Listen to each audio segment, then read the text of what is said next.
এরকম মাছগুলো ভাজা হয়ে গেছে, ভেজে নিলাম পটাপট।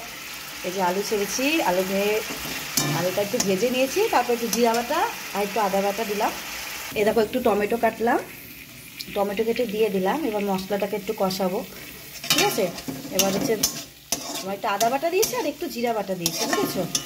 আর একটু শুকনো লঙ্কা একটু জিরা ফোড়ন দিয়েছি, দিয়ে এরকম কষাচ্ছি একটুখানি।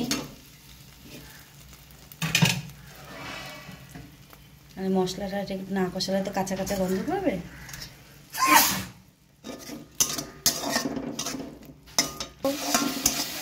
কষাচ্ছি, দেখছো। আজকে হবে শোল মাছের ঝোল, কে কে খাবে? এই দেখো শোল মাছের ঝোল হবে। একটু ভালো করে মশলাটাকে একটু কষিয়ে নিচ্ছি।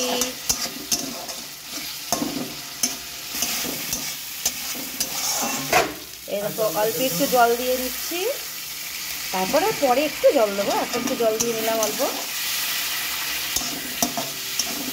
একবারে জল দেবো না, আগে একটুখানি অল্প জল দিয়ে নিলাম। আস্তে আস্তে লঙ্কা দিয়ে দিয়েছি, দেখেছো, কারণ বেশি ঝাল হলে তো আমার পুচকুটা খেতে পারবে না। এর জন্য আগে একটু ছেলের জন্য তুলে রেখে তারপরে লঙ্কাটাকে ভালো করে মেশাবো, বুঝেছো। যাদের বাড়িতে পুচকু বাচ্চারা খেতে পারে না তারা এরকমভাবে করবে, ঠিক আছে। তাহলে কিন্তু খেতে পারবে, ওদের কষ্ট হবে না, ডবল করেও রান্না করতে হবে না। এটাকে এবার জলটা দিয়ে নিচ্ছি, কারণ একটু তো ঝোল ঝোল হবে না, এর জন্য একটু জল দিয়ে দিচ্ছি। দেখো আর একটু জল দিয়ে দিলাম। এবার এটা একটু ফুটলে দিয়ে দেবো মাছটা। দেখো অনেকটাই জল দিলাম, কারণ হচ্ছে এটা তো ঝোল হবে একটু, তার জন্য একটু জলটা বেশি করে দিলাম, কারণ ফুটলে তো অনেকটা শুকিয়ে যাবে না।